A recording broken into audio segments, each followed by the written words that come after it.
کے اندر اردو کی کتاب میں ایک کہانی لکھی ہوتی ہے کہ ایک کتا اپنے منہ میں گوشت کا ٹکڑا لے کے جا رہا تھا تو راستے کے اندر ایک تالاب آیا۔ اس تالاب کے کنارے کے اوپر یہ کتا کھڑا ہو گیا۔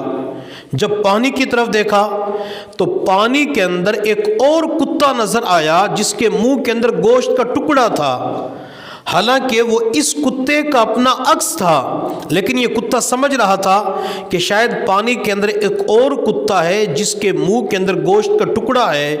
چنانچہ اس کتے نے اس گوشت کے ٹکڑے کو حاصل کرنے کے لیے جب اپنا منہ کھولا تو اپنے منہ کے اندر جو گوشت کا ٹکڑا تھا وہ تالاب کے اندر پانی کے اندر گر گیا، حتیٰ کہ اس گوشت کے ٹکڑے سے محروم ہو گیا۔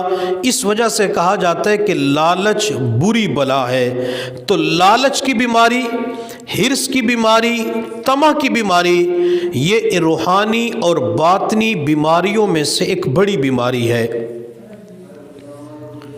جب انسان حرص کی بیماری کے اندر مبتلا ہو جاتا ہے تو حرص انسان کے اندر کبھی حب دنیا کی صورت میں آتی ہے، حرص کبھی انسان کے اندر جمال کی صورت میں آتی ہے، حرص انسان کے اندر کبھی کھانے پینے کی صورت میں آتی ہے، اور کبھی انسان شہوت کے حوالے سے یہ حرص اور لالچ کی بیماری کے اندر مبتلا ہو جاتا ہے۔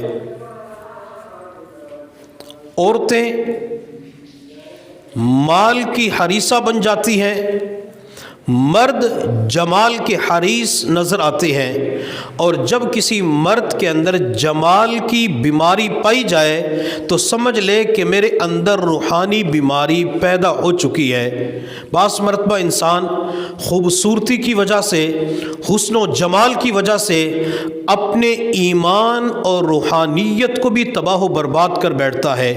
انسان اس جمال اور خوبصورتی کی وجہ سے اپنے عہدے کی پہچان ہی نہیں کر سکتا۔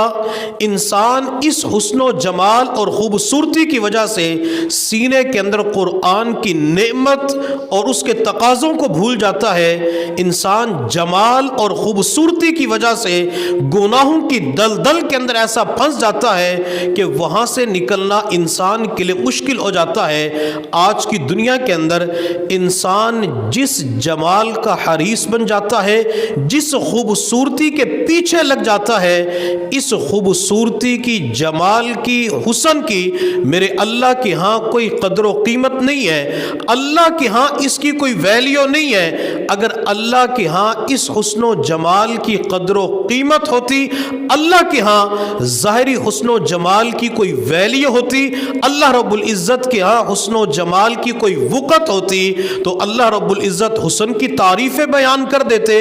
لیکن قرآن عظیم الشان کے اندر ہم دیکھتے ہیں میرے اللہ نے حضرت یوسف علیہ السلام کا واقعہ بیان فرمایا، پوری سورت یوسف کے نام کے اوپر نازل فرما دی۔ حضرت یوسف علیہ السلام کی لڑکپن کی عمر تھی، بچپن تھا، اور بچپن کے اندر بچے کا چہرہ ویسے خوبصورت ہوتا ہے، جاذب نظر ہوتا ہے، اور یوسف علیہ السلام تو مادر زاد حسین تھے، ان کے حسن کی معراج تھی۔ لیکن جب یوسف علیہ السلام کو مصر کے بازار کے اندر بیچا گیا، مصر کے بازار کے اندر آپ کو فروخت کیا گیا، تو یوسف علیہ السلام کے حسن کی قیمت کیا لگی؟ میرے اللہ نے قرآن میں فرمایا وَشَرَوْهُ بِثَمَنٍ بَخْسٍ دَرَاهِمَ مَعْدُودَةٍ، چند سکوں کے بدلے یوسف علیہ السلام کو بیچا گیا، خریدا گیا، اور وہ سکے کھرے نہیں تھے بلکہ کھوٹے سکوں کے بدلے یوسف کو خریدا گیا، یوسف کو بیچا گیا۔ تو یوسف علیہ السلام جو حسین تھے، جمیل تھے، خوبصورت تھے، ان کے حسن کی جب قیمت لگتی ہے تو اللہ کا قرآن کہتے چند کھوٹے سکے لگتی ہے۔